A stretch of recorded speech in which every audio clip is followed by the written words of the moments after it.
siendo las 7 ya, 7, 2 minutos, vamos a dar entonces inicio a la charla del día de hoy, en el marco pues de las charlas del servicio de anestesiología. El día de hoy entonces nos reúne el tema la ruptura de la dura madre y qué sabemos hasta hoy. Mi asesor para esta charla es el doctor Carlos López, el docente de la Universidad de Antioquia, es anestesiólogo del Hospital Alma Mater, y yo, residente de anestesiología y reanimación de la Universidad de Antioquia. Les agradezco pues entonces a ustedes a todos por la asistencia y vamos a empezar. Listo, entonces el contenido que tengo propuesto para el día de hoy es el siguiente. Vamos a iniciar con la importancia del tema para reforzar por qué estamos hablando de esto el día de hoy. Vamos a empezar con la ruptura no intencional de la dura madre, centrándonos más en la técnica raquidia. Luego con unas palabras sobre la anatomía. Vamos a seguir luego con la anatomía, las consideraciones técnicas y posteriormente vamos a hablar de la ruptura intencional de la dura madre, centrándonos en la técnica raquidia. Hablar un poco sobre la aguja y sobre la cefalea postpunción. Luego vamos a hablar qué hacer entonces cuando hacemos una ruptura de la dura madre, el manejo de la analgesia, evitar las complicaciones y finalmente es inevitable hablar del manejo de la cefalea postpunción, el manejo conservador, el manejo farmacológico, el parche hemático y finalmente los bloqueos. Al final de la charla vamos a dar entonces unas conclusiones y al final de cada una de estas sesiones vamos a dar unos mensajes pequeños. Entonces, ¿por qué estamos hablando de esto hoy? Normalmente cuando uno piensa en la técnica epidural, por ejemplo, nos vamos siempre al escenario de la anestesia ginecobstétrica, ¿cierto? Sin embargo, cuando vemos la lista de los procedimientos en los cuales se puede realizar la técnica epidural, vemos que el abanico de posibilidades se amplía. Esta lista entonces abarca no solamente la cirugía ginecológica, sino también la cirugía general, la cirugía pediátrica, la cirugía ambulatoria, la cirugía urológica, entre otras. Si a eso le agregamos no solamente la técnica epidural, sino la técnica combinada con anestesia general y anestesia espinal, entonces ese abanico se amplía aún más.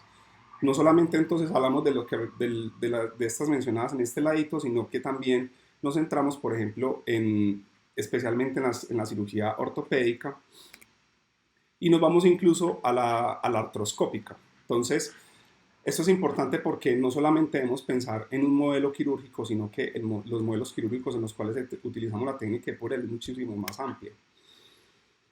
Este estudio, que quiero que lo tengan muy presente porque más adelante vamos a hablar de él, es un estudio retrospectivo que tomó una base de datos de cirugías no obstétricas entre el 2004 y el 2009, incluyó 8.000 pacientes y ellos encontraron una tasa de ruptura accidental del 2.7%.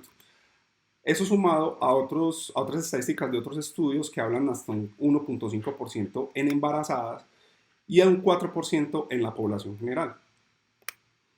De ahí entonces la importancia de que no solamente es un número amplio de procedimientos, sino que el porcentaje de ruptura es bastante amplio. Cuando pensamos entonces dentro de las complicaciones, por supuesto tenemos que hablar de la ruptura, de la cefalea postpunción, pero no deberíamos limitarnos a ella. Se habla incluso de cronificación o empeoramiento de las cefaleas con las que ya viene la paciente. Estamos hablando de las cefaleas tipo tensión, tipo migraña, que luego de una ruptura de la dura madre, pues esas cefaleas se cronifican.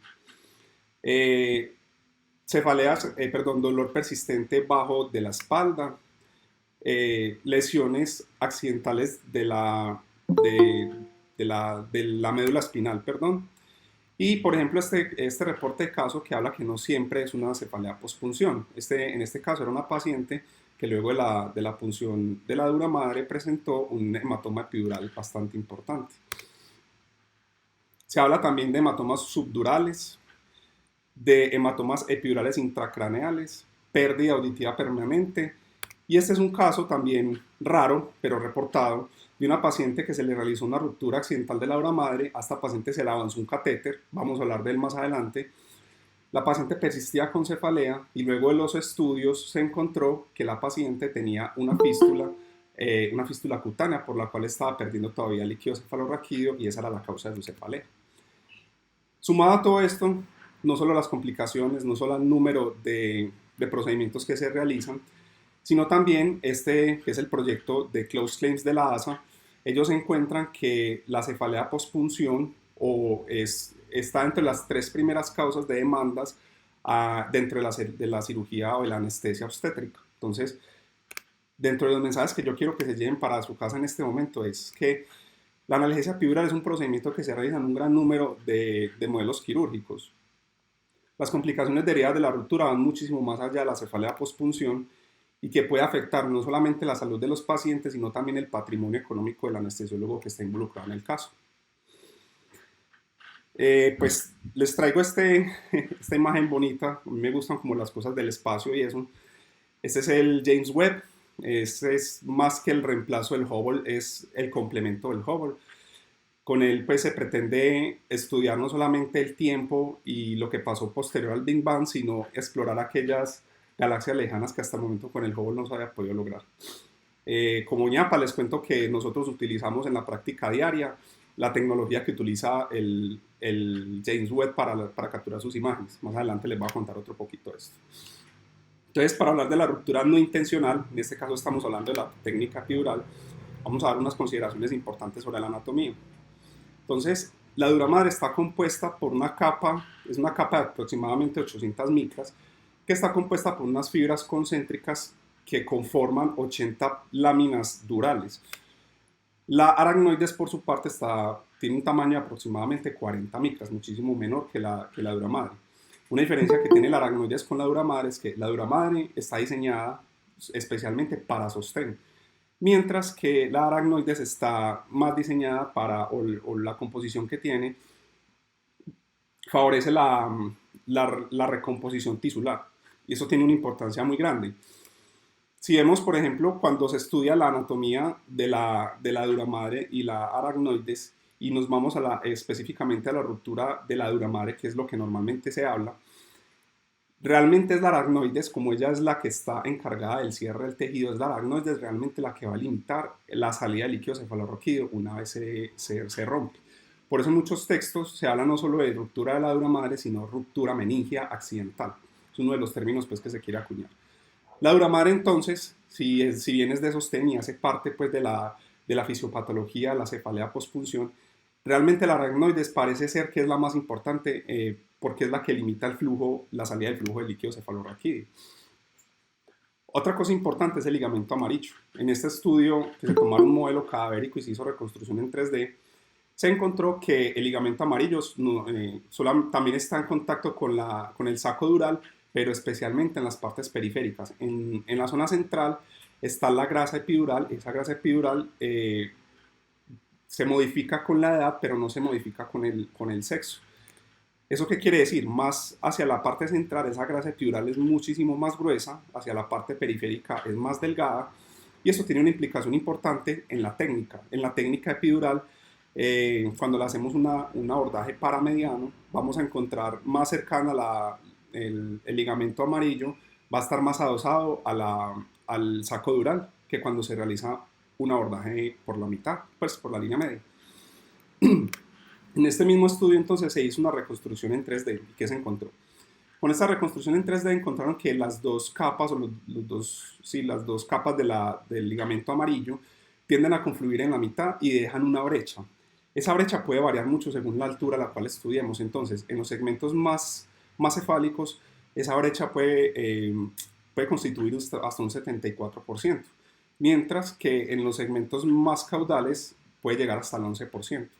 Nuevamente, tiene una importancia en la técnica porque al realizar una técnica mediana, es probable que no tengamos tanto la pérdida de la resistencia o la pérdida de la resistencia de los tejidos, porque nos podemos encontrar con esta brecha. Pero si realizamos un abordaje paramediano, siempre vamos a tener contacto con el ligamento amarillo, y por tanto entonces la técnica va a ser un poco más fidedigna como está descrita.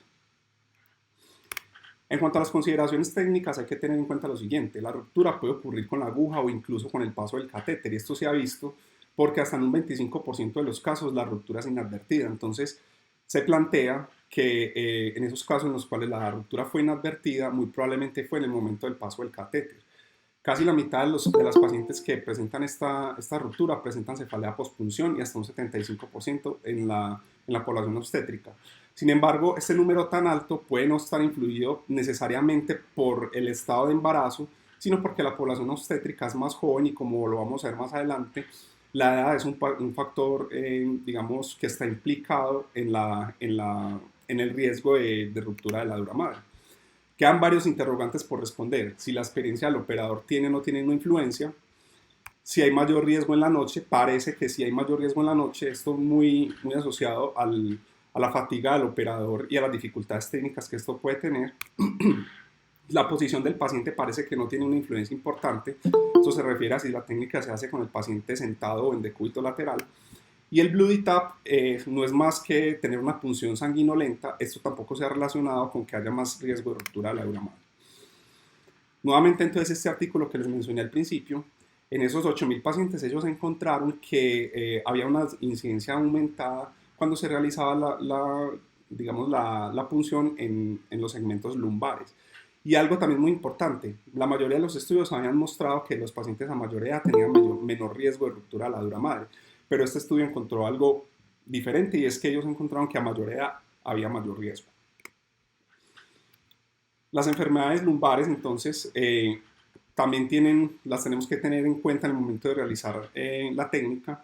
Por ejemplo, la espondilolistesis, en este estudio ellos toman una serie de casos de aproximadamente 20 pacientes y ellos se preguntaban por qué estos pacientes tienen tanta incidencia de ruptura de la dura. Entonces, ellos plantean que probablemente se debe a que el deslizamiento de una vértebra sobre la otra hace que la capa de la dura madre se estire y por tanto se adelgace, que el espacio epidural también sea más estrecho y que tanto el espacio como la dura madre están más cercanos a la piel y por tanto se puede perder tanto la pérdida de la resistencia de los tejidos y se puede encontrar más rápido el espacio epidural. Y como está más delgado, pues la dura madre también está más adosada, entonces puede dar más riesgo de ruptura a la dura. Eso es muy importante tenerlo en cuenta en el momento de evaluar a los pacientes porque hay que tomar medidas mitigadoras más importantes con estos, o sea, más incisivas con ellos. La identificación del espacio, que es una de las, o digamos, de los puntos en los cuales hay más debate, no solamente en la clínica, sino también en los estudios, se refiere a si se realiza con salina o con aire, rompemos más o menos duras.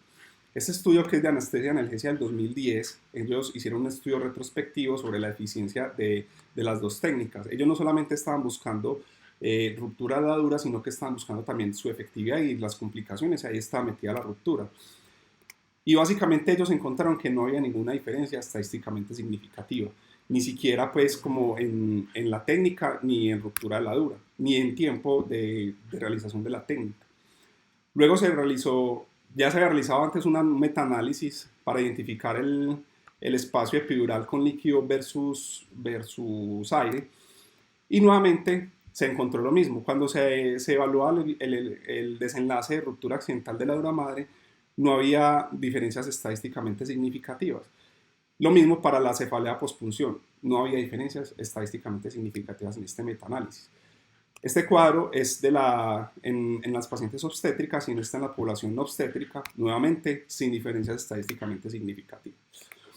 Entonces, en cuanto a la técnica, la pérdida de la resistencia con la una con la otra, pues realmente no había, hasta este momento no hay mayor evidencia que demuestre que la una es mejor que la otra, pero ambos estudios sí coinciden en que una vez el anestesiólogo, digamos, se siente familiar con una de las dos técnicas, pues debería persistir con ella, esto para evitar la falla al intentar una técnica con la cual no está familiarizado, y eso sí puede aumentar la tasa de rupturas.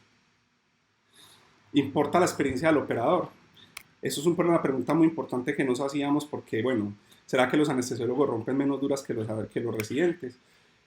Este primer estudio, que es un estudio retrospectivo de casos y controles, tomaron 35 casos y los emparejaron con 69 controles, y ellos encontraron que la experiencia del operador no importa, no tenía ninguna influencia en la ruptura de la dura. Sin embargo, y era esperable, ellos encontraron que sí el número de intentos estaba asociado a ruptura de la dura. Pero en el 2021 salió este nuevo estudio de anestesia, y ellos hicieron un estudio muy bonito, y era tomar entonces especialistas y personal de entrenamiento. A los especialistas los dieron en dos grupos, uno que trabajaba en instituciones de bajo volumen de procedimientos y uno de alto volumen. definiendo alto volumen como aquello donde se realizaba 40 una mediana de 40 procedimientos al mes, y debajo la de 10 procedimientos. ¿Y ellos qué encontraron? Entonces miren cómo ellos, cuando se comparaba a los especialistas de que trabajaban en una institución de bajo volumen, el porcentaje de ruptura de la dura madre podía llegar hasta el 2.4% comparado con el 0.6%. Pero cuando vemos el personal de entrenamiento, digamos, estas tres categorías hablan de que este es el menos experimentado y los fellows son los más experimentados. El porcentaje era menor. Entonces, miremos cómo los que, digamos, los recién ingresados tenían un porcentaje de 3.1 que iba disminuyendo hasta los fellow hasta 1.1. Si miramos los fellow con los especialistas de bajo volumen, los fellow tienen incluso menor porcentaje de ruptura de la dura. ¿Esto qué nos está diciendo? Realmente no importa si se es especialista, si es personal en entrenamiento, sino que lo que importa es el volumen de pacientes que se maneja. Entonces, las conclusiones a las que llegamos hasta este punto es, si bien tenemos pocos estudios, se sugiere que la experiencia del operador sí influye. La evidencia hasta este punto es contradictoria, pero es un área de investigación en la cual pues, estamos invitados a explorar. Mensajes de esta sesión. Existen particularidades anatómicas que determinan el éxito o no de la técnica y de sus complicaciones. La ruptura inadvertida puede ocurrir hasta en un 25% de los casos. Recordemos que se decía que probablemente por el paso del catéter. Lumbar, cuando se hace un abordaje lumbar y la edad de los pacientes están identificados como uno de los factores predisponentes más importantes y que algunos estudios sugieren que la experiencia del operador sí influye. Entonces, este es otro de las imágenes que nos regaló el James Webb. Yo quería solamente como que compararan y traerles a colación cuál era esa tecnología que utilizaba el James Webb y que nosotros también utilizamos, y es el NIRS, que es la tecnología que detecta las ondas cercanas al infrarrojo. Entonces en esta primera imagen vemos cuando están tomando la imagen con un espectro más alejado del infrarrojo y cuando es un espectro más cercano al infrarrojo, cómo la resolución mejora. Muy bonita esa imagen, pues. La ruptura intencional, entonces, centrándonos en la técnica raquídea, tiene ciertas particularidades importantes. Entonces, lo primero de lo que hay que hablar es la aguja. Entonces, por mucho tiempo se ha dicho que tanto el tamaño de la aguja como la forma de la punta tienen mucha influencia en la aparición de la cefalea postpunción. Entonces, en esta fotografía electrónica vemos como esa es la aguja Whittack, la Spot y la Quink. Entonces vemos como esta es la punta de lápiz mal llamada atraumática y esta es la punta cortante mal llamada traumática. ¿Por qué les digo que mal llamada? Realmente la punta de lápiz es más traumática que esta y de hecho de ahí deriva el beneficio de evitar la ruptura de la dura. ¿Por qué? Al ser más traumática se desencadena una reacción inflamatoria más importante, se cierra más rápido el defecto y por tanto la cefalea dura menos tiempo, puede ni siquiera aparecer. ¿Qué evidencia tenemos entonces de la aguja? Lancet en el 2017 hizo un metaanálisis con 13 bases de datos. En él incluyó 110 ensayos clínicos y 31.400 pacientes. Ellos encontraron que las agujas atraumáticas, cuando se comparaban con las convencionales, siendo las convencionales las cortantes, se encontró entonces que la aparición de cefalea postpunción era muchísimo menor en las atraumáticas.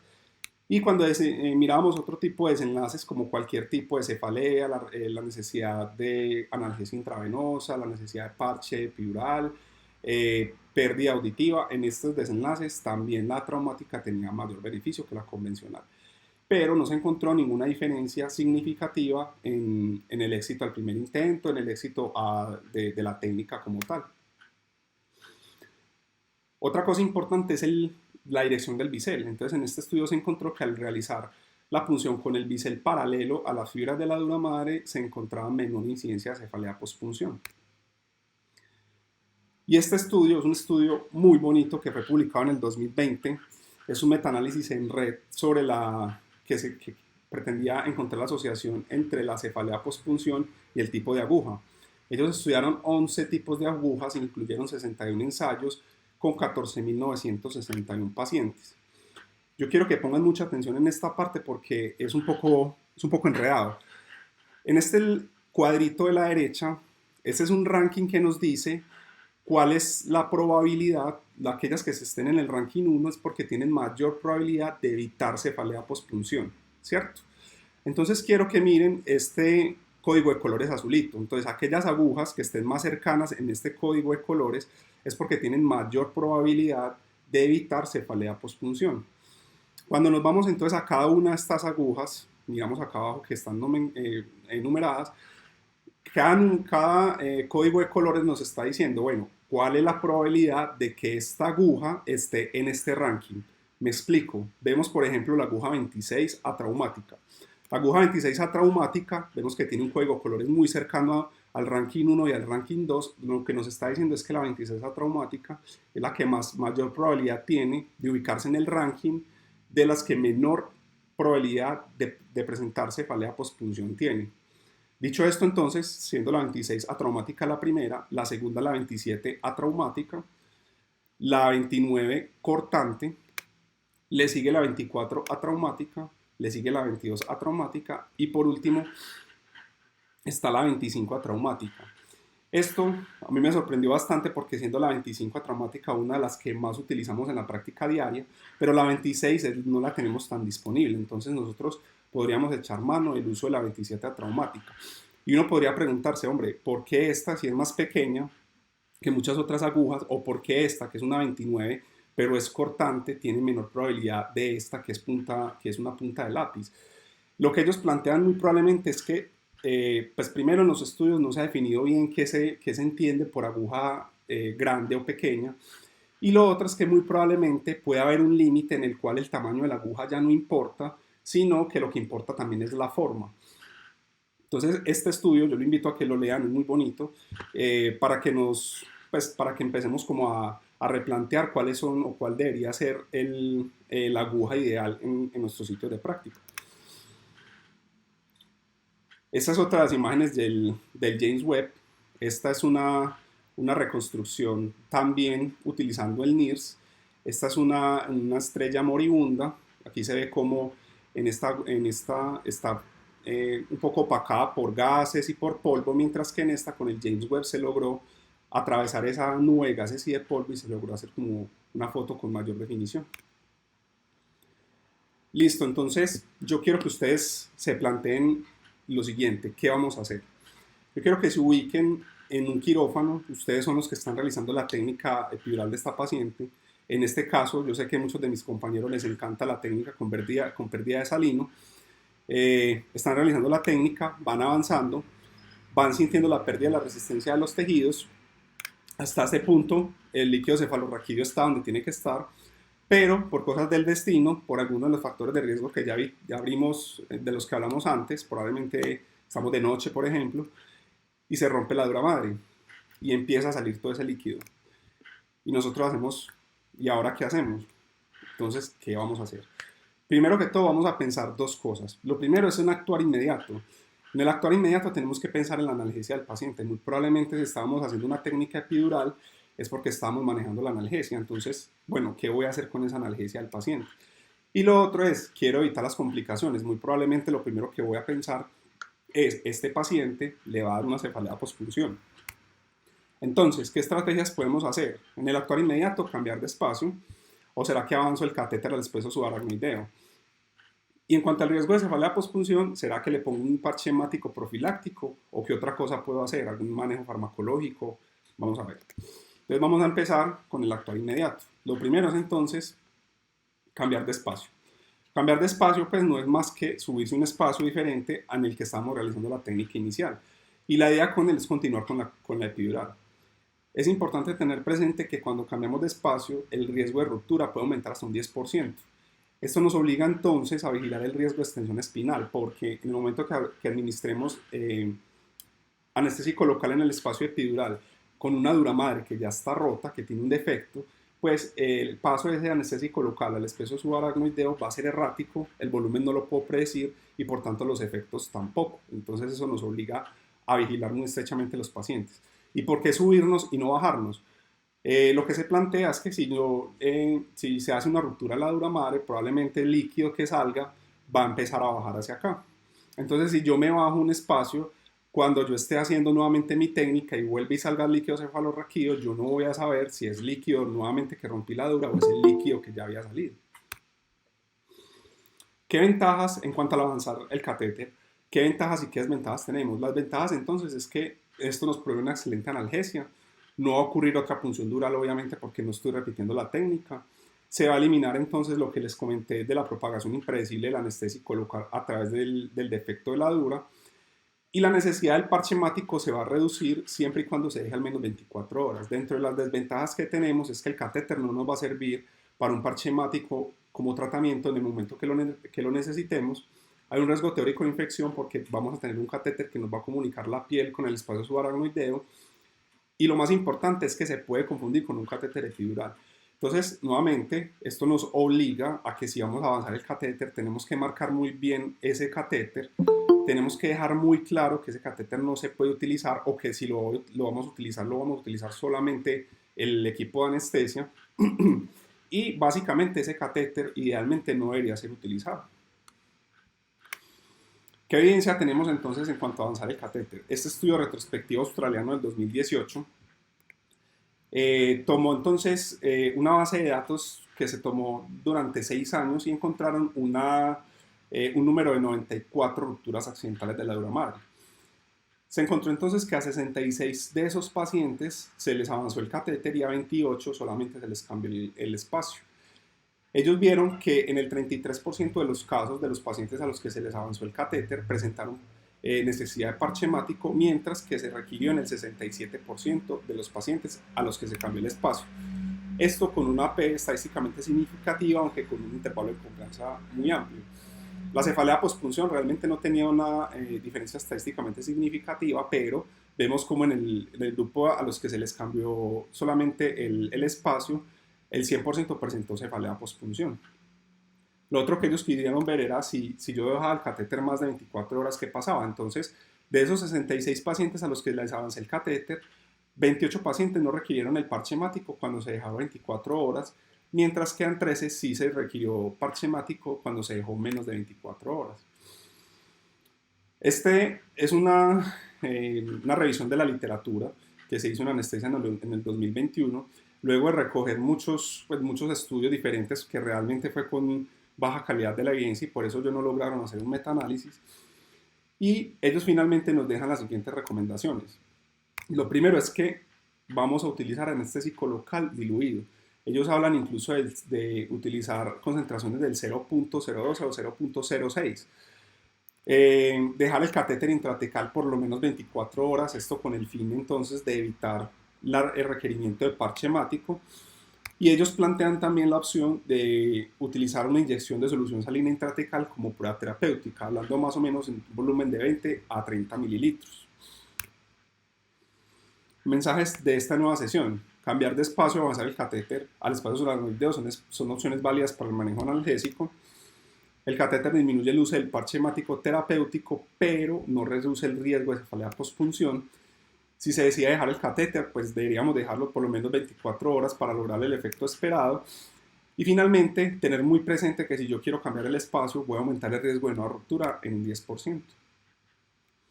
Bueno, ya le definimos a nuestro paciente qué vamos a hacer con su analgesia, ahora cómo vamos a evitar las complicaciones. Entonces, lo primero es hablar del parche hemático. Esta revisión y metaanálisis de Cochrane, estudió diferentes estudios para definir la eficacia del parche hemático, tanto profiláctico como terapéutico. Y ellos, cuando estábamos hablando solamente del parche hemático profiláctico, no encontraron ningún beneficio del parche. Entonces, con este estudio, hasta el momento lo que podemos decir es que el parche hemático profiláctico no tiene mayor evidencia. Se ha tratado de estudiar entonces otro tipo de sustancias o estrategias, como esta que es la combinación de solución salina con coloide, tomando una solución 1 a 1 y administrando un volumen aproximado de 30 mililitros en el espacio subaracnoideo. Y en el espacio epidural realmente ellos no encontraron como un beneficio importante, sin embargo pues lo plantean como una opción. Este estudio doble ciego y aleatorizado que se publicó en el estudio en el 2020, quisieron definir como cuál era el papel que tenía la morfina intratecal en la prevención de la cefalea pospunción. Utilizaron morfina 150 microgramos, desenlace primario de la cefalea pospunción, y fueron 61 mujeres. Se le autorizaron entonces 27 al grupo de morfina y 34 al grupo de salino, y nuevamente no había diferencias estadísticamente significativas como lo vemos acá. Y otras estrategias que se han utilizado, que se han tratado de estudiar, es la triple profilaxis. La triple profilaxis, ellos lo hablan como la inyección de cosintropina, la salino intratecal y morfina. Este estudio observacional fue apenas de aproximadamente 20 pacientes, y ellos encontraron que en 16 de ellos se logró evitar la cefalea pospunción. Sin embargo, pues es un estudio que nos da baja calidad, y pues realmente hasta este punto solamente lo podemos utilizar como exploratorio. Una revisión sistemática que realizó Cochrane en 2016 incluyó 10 estudios clínicos aleatorizados con 1.611 pacientes, y ellos estudiaron diferentes estrategias farmacológicas: morfina espinal y morfina epidural, fentanilo espinal, cafeína oral, indometacina intrarrectal, cosintropina intravenosa, aminofilina intravenosa y dexametasona intravenosa. Y ellos encontraron que los que disminuían la cefalea pospunción era la morfina espinal y epidural, esto pagando el precio del prurito cuando se administraba epidural, y náuseas y vómito cuando se administraba epidural, prurito cuando se administraba espinal y náusea y vómito cuando se administraba epidural. La cosintropina intravenosa también se encontró que disminuía la cefalea pospunción, y la aminofilina intravenosa también disminuyó la cefalea pospunción. La cafeína oral lo único que hizo fue aumentar el insomnio en las pacientes. La dexametasona paradójicamente aumentaba el riesgo de cefalea pospunción, y tanto el fentanilo como la indometacina no tenían como un espacio pues relevante en cuanto a este desenlace. Independientemente entonces si tomamos medidas profilácticas o no, todos los pacientes a los que se les realiza una ruptura accidental de la dura madre se les debe hacer lo siguiente, y es seguirlos a todos durante la hospitalización, darle al paciente indicaciones de consultar en caso de presentar cefalea luego del alta. Aquellos pacientes que tengan algunos síntomas que uno considere que pueden ser consistentes con cefaleas pospunción, pues merecen un seguimiento más prolongado. Y si hay algún paciente que no sea capaz de realizar actividades de la vida diaria, se le debe ofrecer el parche hemático epidural. Siempre considerar la ubicación del catéter intratecal, como lo vimos anteriormente, dejándolo por lo menos 24 horas. Y ellos, si bien el parche hemático hasta el momento no ha tenido, pues, digamos, tanto soporte, pues hemos visto que en la práctica diaria todavía se utiliza. Pues una de las recomendaciones que ellas nos dan es que si usted lo va a utilizar, pues no utilice un volumen superior a 20 mililitros. Los mensajes de esta sección entonces es que el parche hemático profiláctico aún no tiene buena evidencia para la prevención de la cefalea pospunción, que hay nuevas estrategias profilácticas pero con muy baja calidad de la evidencia. Hasta el momento no se ha logrado modificar la historia natural de la cefalea pospunción, y les hacemos un llamado muy importante al seguimiento juicioso de todos estos pacientes. Esta es una de las imágenes más bonitas que me parece a mí del web, y es que cuando comparamos la imagen del Hubble con la del web, pues vemos como la definición es increíble, ¿cierto? Esto nuevamente gracias al NIRS, que como les dije anteriormente, lo utilizamos nosotros también en la práctica diaria.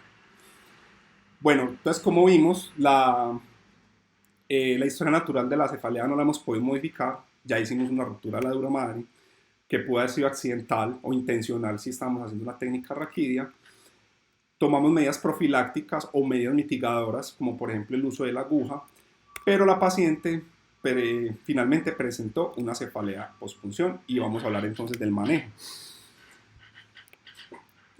Para hablar de cefalea pospunción, entonces los criterios diagnósticos que nos propone la Sociedad Internacional de Cefaleas es una cefalea con alguno de los siguientes síntomas: con rigidez cervical, tinnitus, hipoacusia, fotofobia o náuseas, que tenga un antecedente, por supuesto, de una ruptura dural, que se desarrolle en los siguientes 5 días posteriores a la ruptura, y que no haya otro diagnóstico más probable. Este estudio es un artículo de revisión del Journal Korean Anesthesiology. Ellos hablan que la mediana duración de la cefalea es de 5 días, que puede ir hasta de 1 a 12. y hasta un 4% de los pacientes pueden durar hasta 12 meses. Las características leves van a durar entre 24 y 48 horas y se propone entonces que el reposo en cama va a mejorar el dolor, pero no va a cortar la duración. El aumento de la ingesta de líquidos, que es otro de las medidas conservadoras que se ha tratado de utilizar, tiene una utilidad incierta. Entonces, hasta el momento, pues, si bien, siempre y cuando no le haga ningún daño a la paciente, pues podemos utilizarlo, porque en algunos pacientes sí se ha demostrado pues, que sirve. En cuanto al manejo farmacológico, los agonistas de la serotonina, a través de su acción vasoconstrictora central, como parte atacando la fisiopatología de la cefalea, ha demostrado ser ineficaz. Los alcaloides del ergot como la metilergonovina a 0.25 por 3 ha tenido resultados contradictorios. Los corticosteroidogénicos como la cosintropina, teóricamente también nuevamente por la fisiopatología de la cefalea pospunción, teóricamente ha servido. Los esteroides y los anticonvulsivantes tienen también resultados contradictorios. Se han evaluado entonces otras inyecciones epidurales, como es la solución salina al punto 9, utilizando un bolo y posteriormente una infusión. Esto teóricamente aumenta la presión intracraneal, pero esto es por pocos minutos. ¿Por qué? Porque la solución salina se reabsorbe rápidamente, entonces la analgesia no es sostenida. Se intentó entonces introducir los coloides tratando de que ese líquido permaneciera más tiempo. Se utilizó Extran 40 entre 20 y 30 mililitros y se encuentra que mejora la cefalea hasta por 24 horas, pero se paga un precio que es la sensación de quemazón y disestesias, que es muy incómoda en los pacientes, a pesar de que no se demostró que esto fuera por neurotoxicidad. Y finalmente, el plasma rico en plaquetas contiene y libera varios factores de crecimiento y citoquinas diferentes, pero solamente está indicado en este momento en dolor refractario. Entonces, estos tres tienen una indicación restringida por el momento y en aquellos pacientes que tengan algún tipo de contraindicación para el parche o si el paciente se rehúsa definitivamente el uso del parche hemático. Llegamos entonces finalmente al parche hemático, que es hasta el momento el gold estándar para el manejo de la cefalea pospunción de moderada a severa. Recordemos entonces que la cefalea leve pues podría ser manejada de manera conservadora. Cerca del 40% va a requerir un parche hemático. Hay un alivio del dolor que usualmente es inmediato y la tasa inicial de éxito puede ir hasta el 95%. Entonces el momento óptimo está dado por la decisión de la gravedad de los está por la gravedad de los síntomas. Entonces, si tenemos una cefalea leve, podríamos darle el chance de darle manejo conservador, pero los estudios retrospectivos hablan que la eficacia mayor del parche hemático se ve entre las 24 y las 48 horas de la punción. El nivel espinal para el parche hemático es el mismo espacio de la punción inicial y tengamos presente que la propagación de este parche va a ser 3.5 espacios hacia cefálico o 1 hacia caudal. Eso es muy importante porque en el momento que, si por alguna razón no queremos hacer la punción en el mismo lugar donde lo hicimos, donde fue la inicial, entonces tenemos que tener presente que si nos subimos 2 espacios, por ejemplo, no vamos a lograr llegar al lugar donde está el defecto de la dura madre porque solamente se va a expandir o va a bajar un espacio. El volumen de sangre entonces que se ha utilizado es de 20 mililitros. ¿Y esto de dónde viene? Inicialmente se había hablado hasta de 100 mililitros, pero hay estudios que han ido bajando ese volumen. Este estudio, por ejemplo, de anestesia analgesia del 2011, ellos aleatorizaron 121 mujeres en 3 brazos, 15, 20 y 30 mililitros, la siguieron por 5 días y dentro de los desenlaces que ellos estudiaron fue la incidencia de alivio parcial del dolor. Vemos entonces como el 73% en el grupo de 20 mililitros tuvo alivio parcial del dolor y un 32% que si bien es bajo, pero es muchísimo mayor comparado con los otros 2 grupos. El dolor de espalda entonces fue similar entre los 2 grupos, por lo tanto, de ahí sale la recomendación actual de que los 20 mililitros es como el volumen ideal. Dentro de los efectos adversos está la lumbalgia, el riesgo de nueva punción dural, la meningitis, la aracnoiditis, la hematoma subdural, la inyección intratecal, el absceso subdural y el síndrome de Cauda-Equina.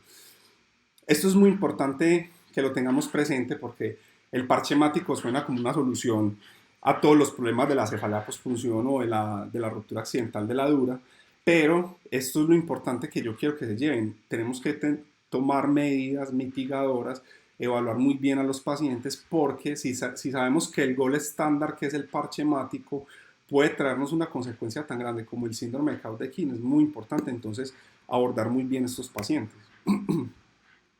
Dentro de las contraindicaciones están la coagulopatía, la anticoagulación, las infecciones sistémicas o el sistema nervioso central, las infecciones locales en piel, las malignidades, y dentro de las relativas está una epidural difícil. Y esto está dentro de las relativas porque se supone que la epidural difícil, al tener un aumento del intento del intento de la técnica, pues esto va a aumentar, como lo vimos anteriormente, el riesgo de una nueva ruptura.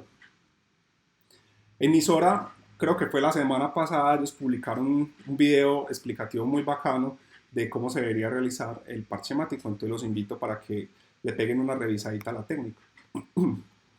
Finalmente, entonces, los bloqueos nerviosos, que son las últimas estrategias que tenemos, hay dos bloqueos importantes. El primero es el bloqueo del nervio occipital mayor. En este estudio del Journal coreano del 2018 hicieron una revisión de 5 estudios y ellos encontraron una eficacia que en algunos puede llegar hasta el 100% y en otros hasta el 90%. Con complicaciones y efectos secundarios que realmente no eran muy importantes. Entonces el bloqueo del nervio occipital mayor se postula entonces como uno de los bloqueos principales para el manejo de estos pacientes. Y el otro era el bloqueo del nervio esfenopalatino. Estos investigadores hicieron un estudio clínico aleatorizado y ciego con lidocaína al 4%, ropivacaína al 0.5%, anestésico local versus salino, y se evaluó el dolor en supino a los 30 minutos. ¿Y ellos qué encontraron? No encontraron diferencias estadísticamente significativas. Da igual hacerles el bloqueo o hacerles, no sé, estimulación del nervio esfenopalatino con salino que con anestésico local. Entonces los mensajes de esta última sección: el manejo conservador puede disminuir la intensidad pero no la duración de los síntomas, el parche hemático sigue siendo el estándar de oro hasta este momento, y el bloqueo del occipital mayor es el que mejor evidencia tiene que con respecto al esfenopalatino. Y nuevamente les traigo la nebulosa Carina, que es, yo creo, para mí, hasta el momento es mi foto favorita del James Webb. Los invito a que se metan a la página de la NASA, ya están las imágenes recientes del James Webb. Ayer creo que también salió una foto de Marte, muy bacano. Entonces, ¿qué conclusiones quiero que se lleven? Entonces, ¿qué sabemos? La ruptura de la dura madre es parte de las complicaciones inherentes a la técnica epidural, pues no debemos tampoco satanizarla porque hace parte precisamente de las complicaciones. Las complicaciones van más allá de la cefalea postpunción. Por lo que vimos en el metaanálisis, la aguja 26A y la 26A traumática, y la 27A traumática son los que mejor resultados tienen en la técnica raquía para prevenir la cefalea postpunción. Avanzar el catéter y dejarlo en 24 horas tiene los mejores resultados para la presión de la cefalea postpunción luego de una ruptura accidental de la dura. Lastimosamente, la historia natural de la cefalea postpunción no se ha logrado modificar. Y finalmente, que el parche hemático sigue siendo el gol estándar del manejo de la cefalea postpunción. Aquí en este QR está toda la bibliografía, lo pongo en QR porque siempre es extensa. Lo escanean, ahí está todo pues, con lo que utilicé la charla, y este es mi correo por si alguna cosa. Les agradezco a todos ustedes pues, la asistencia, la atención que me prestaron, y pues abrimos el espacio para la discusión y para los comentarios. Hola Jair. Hola, profe. ¿Cómo estás? Bien, bien, profe. Buenos días a todos. Quiero dejar pues como mi intervención nuevamente porque fui el asesor. Para el final quisiera saber si de pronto alguien de los presentes quiere hacer alguna intervención, alguna pregunta. Ya vimos por acá la manito del profe Villa. Buenos días. Hay muy buena revisión, te felicito. Te quería preguntar, usualmente esta complicación la vemos en funciones lumbares. Hubo una época donde era mucho más usada también para analgesia de tiburón cervical. ¿Qué pasa con este fenómeno que explicaste de acuerdo al nivel de la columna donde se presenta? Profe, el problema con las cervicales es que por la anatomía y por los estudios que se han realizado, el bache que tiene o la brecha que tiene el ligamento amarillo es muchísimo más amplio. Ellos hablan que puede llegar incluso al 84% en los cervicales. Entonces el problema que hay con esa técnica es la pérdida de la resistencia y en algunos estudios sí se ha demostrado que las cervicales pueden tener mayor incidencia de ruptura a la dura. Eh, lo que encontré muy nuevo, realmente no hablan mucho de ello porque la técnica no sé si es que se está dejando atrás, no sé si últimamente ya no se está utilizando tanto, pero los estudios actualmente se centran más en la técnica torácica y la técnica lumbar.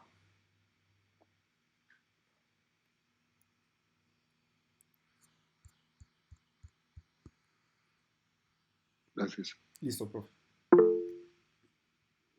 El profe Héctor.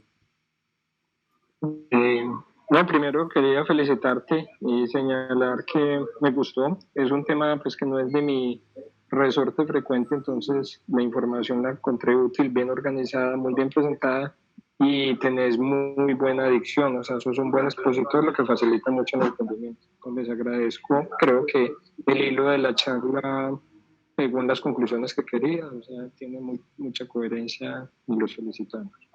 Profe, muchas gracias.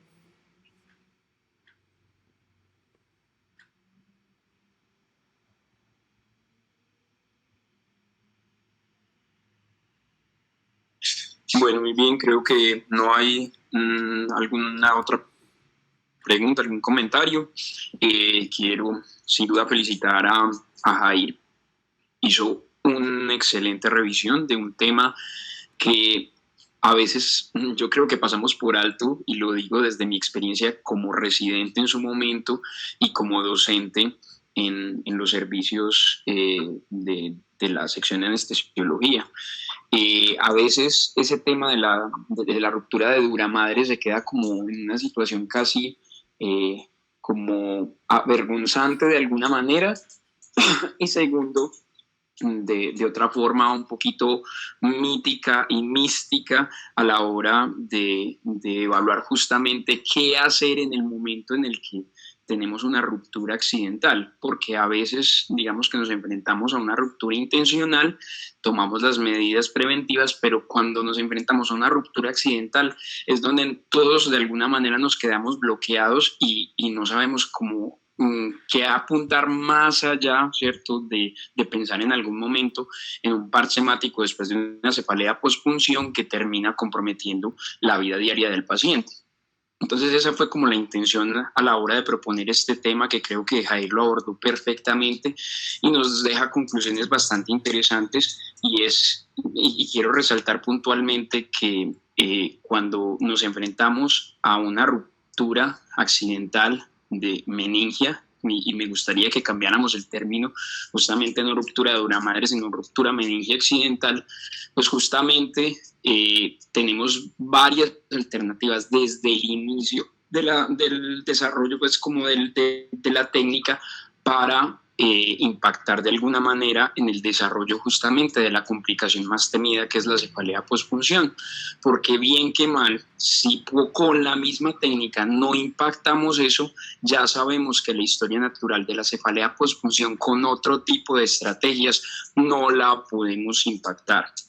Entonces, invitación: si tenemos la posibilidad de vigilar estrechamente a los pacientes en nuestros servicios, no es nada descabellado. De hecho, es recomendable utilizar un catéter raquídeo, ¿sí?, con toda la vigilancia posible. Conste que hago, digamos, como la salvedad en esa condición. No solo para mantener la analgesia del paciente, sino para pensar en que justamente podamos evitar en algún momento el desarrollo de la complicación más temida. Ahora, nos dimos cuenta también en la revisión que difícilmente con otras estrategias vamos a impactar el desarrollo posterior de cefalea pospunción, y que nos queda hasta ahorita el parche hemático. A veces uno siempre piensa que la cefalea pospunción es igual a parche hemático, ¿cierto? Pero que nos quede como ese mensaje, y es que el parche hemático también tiene complicaciones y que habría que balancear siempre el riesgo-beneficio de ofrecerle esa técnica a los pacientes. ¿Y cuál es el límite justo, creo yo, para ofrecer la técnica del parche hemático? El impacto que la cefalea tiene para el paciente en sus actividades diarias. No graduarla, ¿cierto? No decir que una cefalea mayor de corto en una escala visual análoga, implica necesidad de parche. No necesariamente subestimar la presencia de cefalea porque ha respondido parcialmente o muy bien a los medicamentos que le hemos ofrecido. Ya vemos que eso realmente no impacta. Lo que realmente nos va a definir si le ofrecemos o no le ofrecemos el parche hemático a los pacientes es si ellos consideran que la cefalea que están presentando afecta su calidad de vida en el momento de la evaluación. Entonces, que nos quede también ese mensaje, porque sin duda alguna el hecho de ofrecer un parche hemático implica o tratar de mejorar las condiciones del paciente o empeorarlas con una nueva punción dural o con las complicaciones que pueden aparecer. Entonces, último mensajito, no satanicemos necesariamente las punciones meningias accidentales porque es parte de las complicaciones que tenemos en medio de la técnica, como cualquier otra técnica que ofrecemos en el amplio abanico de la medicina. Asumamos los factores de riesgo que podemos identificar en los pacientes para tratar de hacer la mejor técnica posible, pero si presentamos la complicación, tomemos medidas desde la técnica para tratar de impactar el desarrollo de la cefalea postpunción, evaluemos los pacientes, sigámoslos en el tiempo y si en algún momento la cefalea se presenta con compromiso de la calidad de vida del paciente, ofrezcamos el parche hemático y sigamos haciendo el seguimiento. Creo que esa es como la estructura que nos debería quedar de esta charla y que creo que Jair sin duda alguna nos deja mensajes importantes. Última cosita. A todos nos llamó mucho la atención cuando empezó a salir desde el 2017 evidencia de los bloqueos, ¿cierto? Los bloqueos occipitales, del bloqueo esfenopalatino y varios los hemos hecho. Que empieza a salir y que de a poco empieza a sedimentarse con la evidencia, que desafortunadamente parece ser que impacta más el tiempo en el que se desarrolla digamos, la cefalea postpunción y el tiempo de evolución de esa cefalea que realmente el bloqueo frente a la desaparición de la misma. Es decir, no estamos impactando nada, absolutamente nada, con los bloqueos hasta el momento en la historia natural de la cefalea postpunción. Los reportes de caso parecían prometedores, pero de a poco pareciera ser que lo que estábamos viendo era que las cefaleas empezaban a desaparecer con el tiempo, ¿sí? Entonces, seguimos con la teoría fisiopatológica de la pérdida del líquido cefalorraquídeo y no necesariamente de la vasodilatación y de los cambios, digamos, de la vasculatura cerebral, que es justamente lo que tratamos de impactar con los bloqueos. Parece ser que sigue siendo el problema de la presión en el espacio subaracnoideo lo que explica necesariamente el desarrollo de cefalea postpunción. Y desafortunadamente los bloqueos nos quedan como una alternativa en pacientes que no acepten o que no podamos ofrecerles el parche hemático después de todas las técnicas que nos contó Jair. Yo de nuevo quiero felicitar a Jair por su buena revisión, por su buen discurso, por digamos, la aceptación de las recomendaciones en las diapositivas, en la estructura de la charla. Creo que lograste un muy, muy buen resultado, Jair. Y nada, pues creo que ya siendo las 7:57, si no hay más preguntas, cerramos este espacio académico. Muchas gracias a todos.